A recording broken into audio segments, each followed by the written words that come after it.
İlk dəfə otostop çəkdim. Gedə görək başımıza nə gəlir. Otostop mədəniyyəti ən çox Avropa və Amerikada inkişaf etmişdir. Təhlükə baxımından 50-50-yə deyərdim, çünki bu sizin həm şansınızdan, həm də təcrübənizdən asılıdır. Maraqlı təcrübə idi. Çox sağ ol qaş. Hə, yeni bir vloqla qarşınızdayıq. Yükləmişəm belimi, əlimdə də çadır. Gedirəm.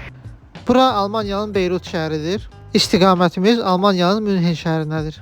Otostopla Berlindən yolun yarısına qədər gəldim. Yarısını isə qatarla gedəcəyik.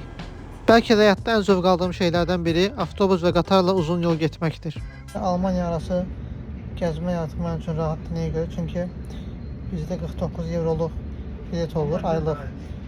Təkcə Berlinə yox, bütün Almaniyanın hər yerinə avtobus, metro, şəhərdən şəhərə gedib gəlmək rahat olur. Yəni sadəcə 49 euronun içindədir aylıq, limitsiz şəkildə. Zəhri müharibə əslində qədər danışırlar bunlar. Və əgər biletsiz şəkildə qatara minsəniz 60 euro cərimə yazılırlar. Gəldik Münhendəki hostelimizə. Bu hosteli avtovağzala yaxın yerləşir deyə seçdim. Təhlükəsiz hostellərdən çox xoşum gəlir. Əşyalarını qoy, açarla bağla, get keyf elə. Bu isə hostelin istirahət otağıdır. İndi isə gedək Münhen şəhərini kəşf etməyə. Mən bura bilet vurmayacağım, çünki mənim aylıq biletim var. Bavariya əyalətində yerləşən Münhen şəhəri Almaniyanın 3-cü böyük şəhəridir. Ən çox almanların yaşadığı şəhərlərdən biri hesab olunur. Şəhər məşhur kilsələri və Bavariyanın futbol klubu ilə məşhurdur. Hamısını göstərəcəm. Hal-hazırda dünyanın ən məşhur kilsələrindən birinə gəlmişəm. Bu kilsə bütün dünyada məşhurdur. Dizaynına görə, gözəlliyinə görə çox seçilir. Münhen şəhərində yerləşir. Bu arada mən də çox istəyirdim bu kilsəni görmək. Azərbaycanda olandan şəkillərine baxırdım, dəli olurdum. Heç xəyal edəməzdim ki, bir gündən bunu canlı görəcəm. Və həmin məşhur yer, buranın adı Asam kilsəsidir. Sehirlənməyə hazır olun. Həyatımda gördüyüm ən gözəl kilsələrdən biridir.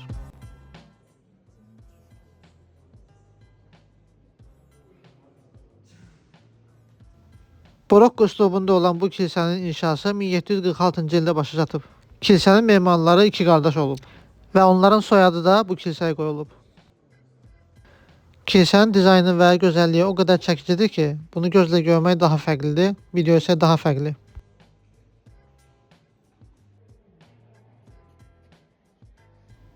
İndi isə gedirik növbəti kilsələri gəzməyə. Bayaq sizə demişdim, Münhen çoxlu kilsələri ilə məşhurdur. Buranın adı isə Mixail kilsəsidir. İnşası 1597-ci ildə bitmişdir. Rönesans üslubunda tikilən bu kilsənin uzunluğu 78 metrdir. Kilsənin giriş hissəsində Mikail mələyinin heykəli var. Şeytanı məğlub edən şəkildə təsvir olunub. Bu isə İsa'nın heykəlidir. İndi isə gedirik şəhərin tam mərkəzinə. Burada da böyük bir kilsə var. Möhtəşəm.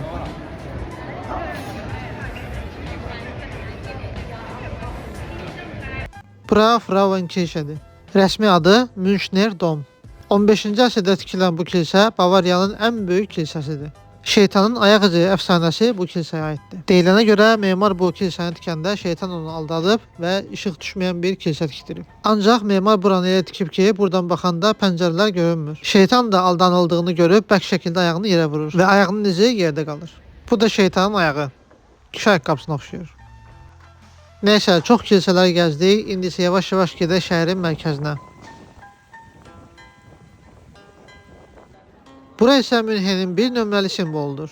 Neue Rathaus, yəni bələdiyyə binası. Gotik üslubunda tikilən bu bina 1909-cu ildə inşa edilib. Binanın divarlarında 400-dən çox kiçik heykəllər var. Bu binada hər gün 1 saat mexaniki kukla şousu göstərilir.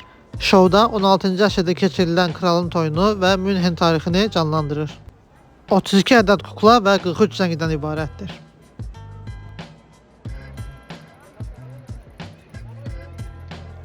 Gəlin bir də yeni bələdiyyə binasının içinə girək. İçərisində o qədər də maraqlı, fərqli bir şey yoxdur. Biraz binanın dizaynını izləyə bilərsiniz və içəridə bir-iki məşhur restoran var.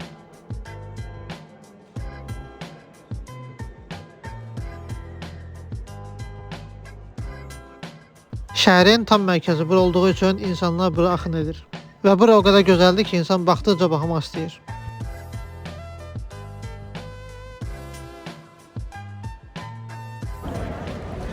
Bu gözəlliyi gəldik gördük. İndi isə gedirik Allianz Arenaya. Yəni Bavariya stadionundan. Bu stadiona getmək üçün S-bana minirik, yəni qatara. Qatarın da içi belə təmiz və genişdir. Və gəlib çıxırıq Fruitmaning stansiyasına. Bu da uzaqdan görsənən Allianz Arena. Şəhərdən 12 kilometr uzaqlıqdadır. Allianz Arena dünyanın ən müasir stadionlarından biridir. 2002-ci ildə inşasına başlanılıb və 2005-ci ildə isə açılış olub. 2006-cı ildə FIFA Dünya Kuboku oyunlarına ev sahibliyi edib. Stadionun fasadı 2760 LED işıqlandırılmış hava yastığından ibarətdir. Gördüyünüz kimi hər yer çöllüdür, şəhərdən kifayət qədər uzaqlıqdadır. Çox təəssüf ki, bu dəfə stadiona daxil ola bilmədim, çünki çox gec gəlmişdim. Gəldik, çıxdıq Allianz Arenaya. Valla mərkəzdən çox uzaqdır, hər yer çöllüdür, bir dənə ortada böyük bir stadion var. Məncə insanların narahat olmaması üçün belə uzaqda tikiblər. Çox təəssüf ki, içinə girə bilmirəm, çünki bağlanıb, hələ ki, işləmir. Stadionla sağollaşıb qaydırıq şəhərə.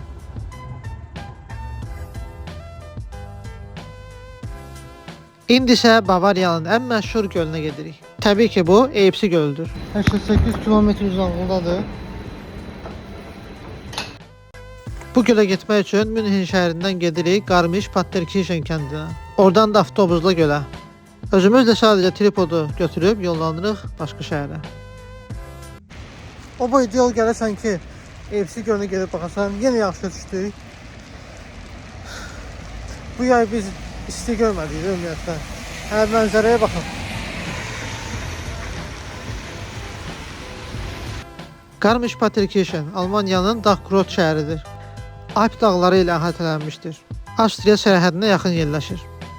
Almaniyanın ən hündür zirvəsi Zugspitze buradan qalxıb xizə ilə sürüşə bilərsiniz.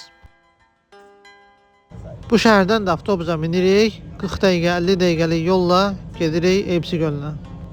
Avtobusun rəqəminə bax, 9840, bir avtobus nömrəsi olar. Xəritədən Eibsi gölü necə görsənir? Yaxınlaşırıq, Münihdən biraz aşağı düşürük və gördüyünüz balaca bir göl. Əslində o qədər də balaca deyil. Eibsi Almaniyanın ən məşhur gölüdür.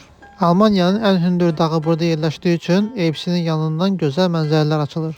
Gölün uzunluğu 2 kilometr, dərinliyi isə 35 metrdir. Eibsi istirahət üçün ideal məkandır. Burada göl ətrafı gəzmək, velosiped sürmək və göldə qayıqla gəzinti mümkündür. Bu isə Eibsi gölünün xəritəsi. Və bu da həmin o məşhur göl. İnanın, qışda bura o qədər gözəl görsənir ki, hər yer ağappaq.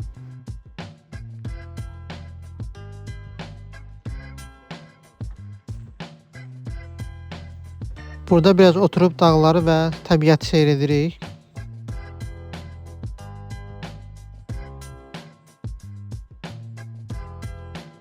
Daha sonra gedirik ördəklərlə üzməyə.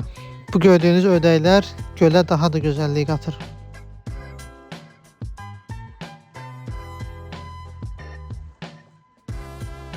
Bura may ayında gəlmişdim, su o qədər də isti değildi, amma insanlar üzürdü. Almanlar üçün su da fərq etmir. 15 dərəcə isti olanda sanki onlar üçün 30 dərəcə isti var. Nəhayət gəldik, Eibsi gölünə çıxdıq.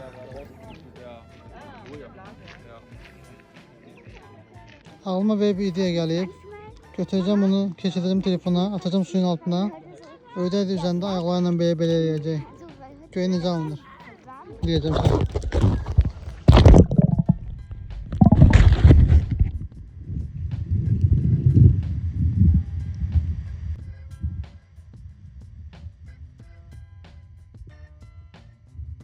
Bicdiklərindən telefonun üstündən keçmirlər. Görürlər ki, qaraltı var, qorxurlar.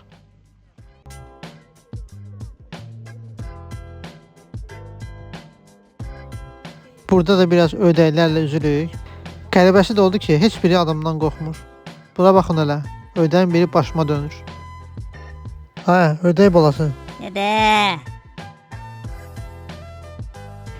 Eibsi gölündə icazə alaraq balıq tutmaq da mümkündür. Hətta qış aylarında ətrafda xizək üçün şərait də var. Hüzur və pasiv səyahəti sevənlər üçün məncə ideal məkandır. Təbii ki, Almaniyaya aiddir. Mənə görə təbiətinə görə Avropanın ən gözəl ölkəsi İsveçrədir. Deyinə, insanlar qayıqla gölün ortasında şellənir.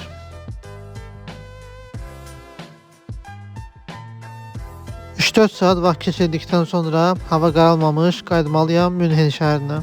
Hosteldən də veştəmi götürüb gedəcəm İsveçrəyə. İsveçrə bloqlarımızı izləmək üçün səhifəmizi izləməyi unutmayın.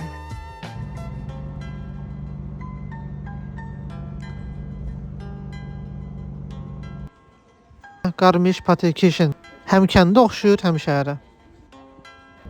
Qatarımıza minib qaydırıq Münhen şəhərinə. Göldən Münhen şəhərinə təxmini 2 saatlıq yoldur. İndi isə sizə önəmli bir şey açıqlayacağım. Diqqətlə qulaq asın. Bura luggage otağıdır. Gəlin sizə bir şey məsləhət görüm. Nə vaxtı oteldən və ya hosteldən check-out edirsinizsə, əgər şəhəri gəzmək istəyirsinizsə, vaxtınız varsa, yaxınlaşın, deyin ki, resepsiyona veşlərim ağırdır. İçəridə luggage otağına qoyun. Gedim biraz şəhəri gəzim, sonra gəlib götürərəm. Ən ideal yoldur. Həm yük olmursunuz, həm rahat olursunuz, rahat gəzirsiniz. 4 saat, 5 saat sonra fərq edəmir. Bunun üçün ödəniş almırlar.